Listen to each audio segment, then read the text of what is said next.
네, 정부가 예고한 대로 표준 단독주택 공시가격을 올렸습니다. 전국 평균은 9.13% 올랐는데요. 오늘 확정된 표준 단독주택 22만 채 공시가격은 전국 418만 채의 개별 단독주택 공시가격을 산정하는 기준이 됩니다. 이 개별 공시가격은 4월 말에 나올 예정인데 우리 집은 얼마나 올랐을까 궁금하신 분들은 표준 공시가격을 보고 미리 예상할 수 있습니다. 공시가격이 올라서 세금이 급증할까 걱정하시는 분들도 많으실 것 같은데요. 먼저 집값 얼마나 올랐는지부터 짚어보겠습니다. 정 기자, 우선 강남구 집값이 1년 동안 얼마나 올랐는지 궁금한데요. 알아보시니까 어땠습니까? 네. 자, 국토부 실거래가 사이트에서 이 서울 강남구 대치동에 지난 1995년에 건축된 단독주택을 한번 알아봤는데요. 저희가 준비한 표를 한번 보면서 설명을 좀 드리면요. 자, 이 주택은 연면적 529.74제곱미터에 대지 면적은 260.6제곱미터인 단독주택입니다. 자, 최근에 거래된 실적을 알아봤더니 2018년, 그러니까 작년 11월에 42억 원의 거래가 됐고요. 이 주택의 이전 거래를 더 알아봤더니 2017년 9월에는 38억 3,500만 원의 거래가 됐습니다. 그러니까 집값이 9.5%, 금액으로 따지면 3억 6,500만 원 오른 겁니다. 네, 그러니까 1년 만에 지금 3억 6천만 원이 넘게 재산가액이 올랐는데 이게 호가가 아니고 실제 거래액이란 말씀이시잖아요. 그럼 오늘 발표된 공시가격은 얼마나 올랐습니까? 네. 자, 앞서 사례로 든 이 강남구 대치동 인근의 이 표준 단독주택 공시가격을 한번 알아봤는데요. 자, 준비한 표를 또 보시면요. 자, 연면적이 556.28제곱미터고 대지 면적은 237.3제곱미터, 건축 연도는 1996년이니까 앞서 말한 이 단독주택과 좀 비슷한 규모고요. 자, 이 단독주택의 지난해 공시가격은 15억 6천만 원으로 책정이 됐습니다. 그런데 정부가 오늘 내놓은 이 강남구 평균 공시가격 변동률이 35%라고 밝혔으니까 이 수치를 적용해서 올해 이 공시가격 변동률을 좀 살펴보면 올해는 21억 원의 공시가격이 책정된다는 것을 알 수가 있습니다. 그러니까 작년과 비교하면 5억 4천만 원의 공시가격이 오른다, 이렇게 얘기를 할 수가 있습니다. 자, 앞서 말한 이 비슷한 규모의 집이 42억 원에 거래됐다는 점을 감안한다면 이 집도 40억 원대의 시세를 형성한다고 볼 수가 있고요. 좀 쉽게 말하면 이 40억 원대의 집의 공시가격이 21억 원 정도 된다는 뜻입니다. 그러니까 이 공시가격 현실화는 아직도 갈 길이 멀다, 이렇게 얘기할 수 있습니다. 네, 저희가 지난 이슈 플러스 때도 이 해당 내용을 짚어봤는데 이 공시가격이 오른 만큼 세금이 당연히 더 오르게 될 것 같은데 일부에서는 세금 폭탄을 맞았다는 얘기도 나오고 있는데 실제로 이 세금을 얼마나 더 내게 되는 겁니까? 네, 자, 이 주택의 작년 공시가격이 15억 6천만 원이라고 했고요. 올해는 이제 21억 원으로 올랐다, 이렇게 얘기를 드렸는데, 자, 잘 알다시피 이 세금, 그러니까 보유세, 주택 보유세는 종합부동산세와 재산세를 합쳐서 부르는 말입니다.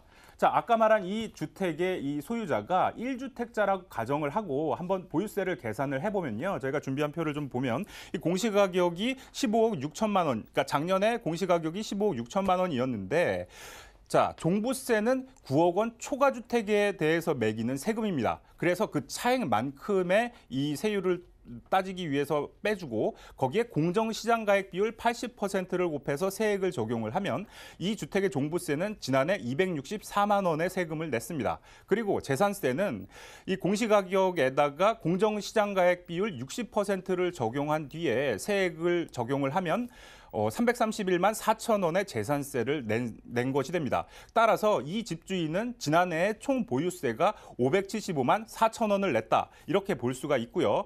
자, 같은 방법으로 올해 이 주택이 얼마의 보유세를 낼 건가를 또 따져보면 공시가격이 21억 원으로 올랐으니까 종부세도 당연히 올랐겠죠. 그런데 이 표를 보시면 좀 다른 점이 있습니다. 아까 말한 공정시장가액 비율, 종부세의 공정시장가액 비율이 80%에서 85%로 올랐거든요. 이건 왜 그런가 하면 정부가 올해부터 이 종부세에 매기는 공정시장가액 비율을 매해 5%포인트씩 단계적으로 인상하겠다, 이렇게 밝혔기 때문인데요. 자, 이 비율은 오는 2022년까지 100%가 될 예정입니다.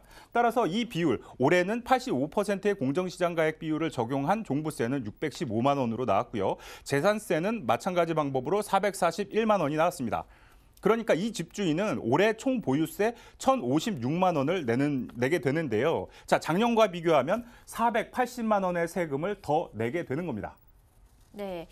그 전국 표준주택이 앞서 22만 채라고 밝혀주셨는데 그중에 고가주택은 사실 많지는 않을 텐데 이 공시가격 전체 평균이 9.13% 올랐다는 건 일부 고가주택이 또 끌어올렸을 가능성도 있지 않을까 하는 생각이 드는데요. 이 고가주택을 제외한 나머지 대부분의 주택들은 얼마나 오른 겁니까? 네. 자, 아까 얘기한 대로 전체 표준 주택 수는 전국에 22만 채입니다. 저희가 좀 준비한 표를 좀 보시면 이 22만 채가 올해 전체 공시가격이 얼마나 올랐는지를 한번 봤더니 9.13% 올랐거든요. 그런데 98%에 해당하는 21만 6천 채, 이 21만 6천 채 대부분의 주택이 시가가 15억 원 이하인 중저가 주택으로 나타났습니다. 그러니까 대부분의 이 21만 6천 채에 달하는 주택의 공시가격 변동률은 5.86%로 나타났는데요. 자, 이 비율은 지난해 전체 평균 변동률과 유사합니다. 지난해에는 5.51%의 전체 평균 변동률이 나타났는데 대부분의 이 중저가 주택은 5.86% 올랐으니 작년 수준에서 올랐다 이렇게 얘기할 수가 있는 겁니다. 그러니까 올해 특별히 대부분의 주택이 크게 올랐다라고 말할 수 없는 것이죠.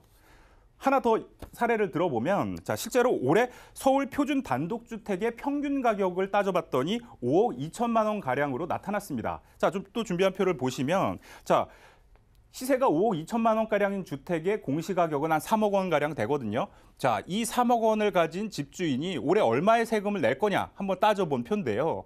자, 아까 말씀드린 대로 종합부동산세는 공시가격이 9억 원 초과주택에 대해서 매기는 세금입니다. 그러니까 공시가격이 3억 원이면 종부세는 낼 필요가 없는 거고요. 대신 재산세를 내는데 그게 1년에 24만 원가량 됩니다. 작년에는 그럼 얼마를 냈느냐? 공시가격이 올해 3억 원보다는 좀 낮은 2억 5천만 원 수준이었는데 이때의 재산세가 20만 원으로 나왔습니다. 그러니까 1년에 세금이 한 4만 원 정도 올랐다. 이렇게 말할 수 있는 겁니다.